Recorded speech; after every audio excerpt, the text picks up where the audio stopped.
కీర్తనలు 101 అధ్యాయము 1-8 నేను కృపను గూర్చియు న్యాయమును గూర్చియు పాడెదను.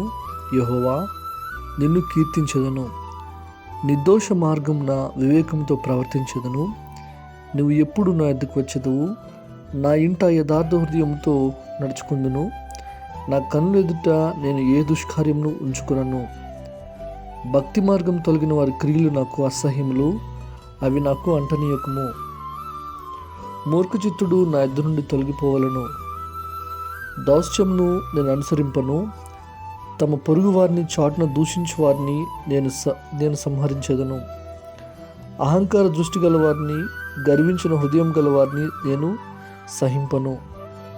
నా యొద్ద నివసించినట్లు దేశంలో నమ్మకమైన వారిని నేను కనిపెట్టుచున్నాను. నిర్దోష మార్గమందు నడుచువారు నాకు పరిచారకులగుదురు. మోసం చేయవాడు నా ఇంట నివసింపరాదు.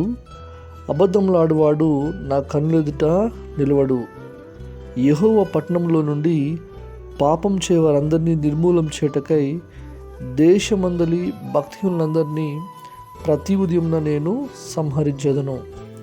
ఆమేన్.